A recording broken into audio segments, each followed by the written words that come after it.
नमस्ते छात्रों, आप सभी का मेरे इस नए वीडियो में हार्दिक स्वागत है। आज हम प्रथम सत्र परीक्षा विषय हिंदी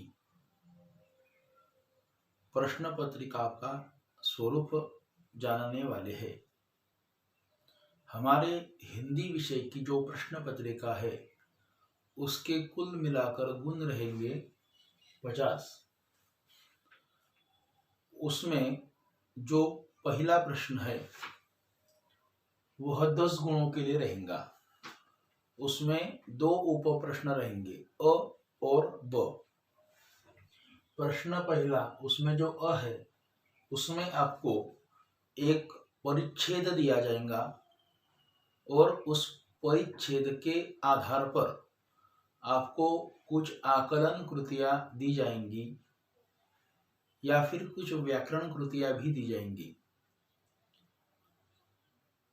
उन कृतियों को आपको लिखना होगा।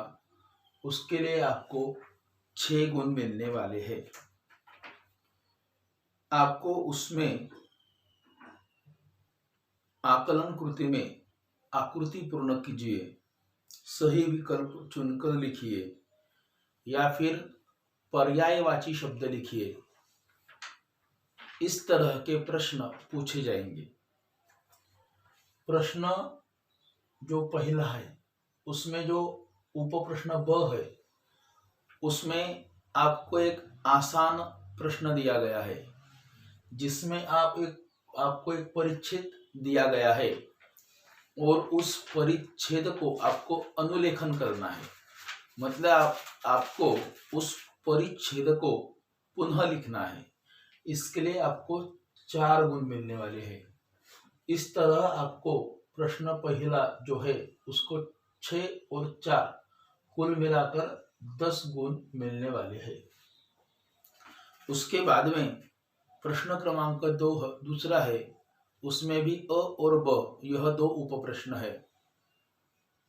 प्रश्न पहला जिस तरह से पूछा गया है उसी तरह से प्रश्न दूसरा भी जो अ है वो 6 गुणों के लिए और ब 4 गुणों के लिए पूछा गया है। निम्नलिखित पद्यांश पढ़कर सूचनाओं के आधार पर कृतियां कीजिए। इस तरह का प्रश्न आपको दिया जाएगा।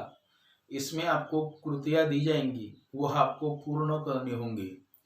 कुछ पद्य की पंक्तियां दी जाएंगी, वह आपको पूर्ण करने को कहा जाएगा। एक शब्द में उत्तर लिखो, पर्यायवाची शब्द लिखो, निम्नलिखित शब्दों को प्रत्यय जोड़कर पुनः शब्द लिखो। ऐसे प्रश्न आपको प्रश्न जो दूसरा अ है पद्यांश पढ़कर कृतियां कीजिए इसमें पूछे जाएंगे। उसके बाद में प्रश्न दूसरा ब जो है वह है परिच्छेद पढ़कर सूचनाओं के आधार पर कृतियां कीजिए। इसमें भी आपको कुछ कृतियां दी जाएंगी, आकृति दी जाएंगी, वह आपको पूर्ण करनी होंगी। यह प्रश्न आपको 4 गुणों के लिए है। 2-2 गुणों की 2 कृतियां आपको इसमें लिखनी है।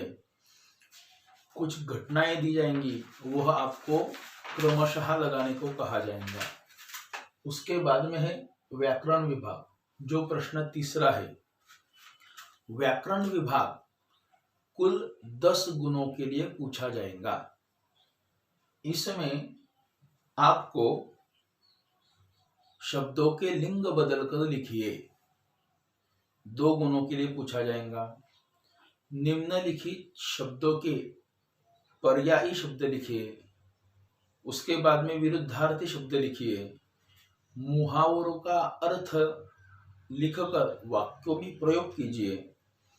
निम्नलिखित शब्दों के लिंग पहचानिए। इस तरह के प्रश्न पूछे जाएंगे। इसमें आपको 5 प्रश्न पूछे जाएंगे। हर प्रश्न 2 गुणों के लिए रहेगा। उसके बाद में सबसे महत्वपूर्ण जो विभाग है वह है उपयोजित लेखन का विभाग, जो प्रश्न क्रमांक 4 में पूछा जाएगा। इसमें आपको सबसे पहले एक निबंध लिखना होगा जिसको 5 गुण दिए गए हैं। उसमें आपको 3 विषय दिए जाएंगे। उन 3 विषयों में से किसी एक विषय पर आपको निबंध लिखना होगा। उसको आप ठीक से अगर लिखेंगे तो आपको 5 गुण मिल सकते हैं।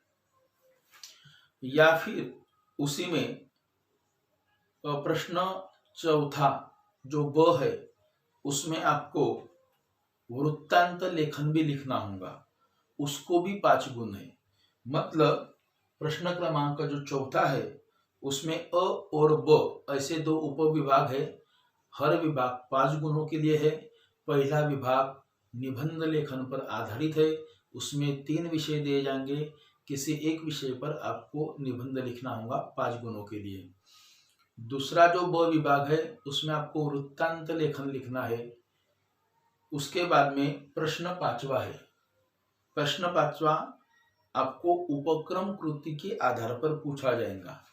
आपको कुछ वाक्य हिंदी में दिए जाएंगे और उसका अनुवाद आपको मातृभाषा मराठी में करना होगा। उसके लिए भी आपको 5 गुण है। उसके बाद में है कहानी लेखन। कहानी लेखन को 5 गुण है।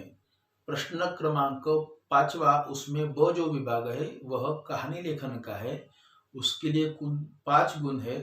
आपको कुछ मुद्दे दिए जाएंगे, उस मुद्दों के आधार पर आपको कहानी लिखनी होगी।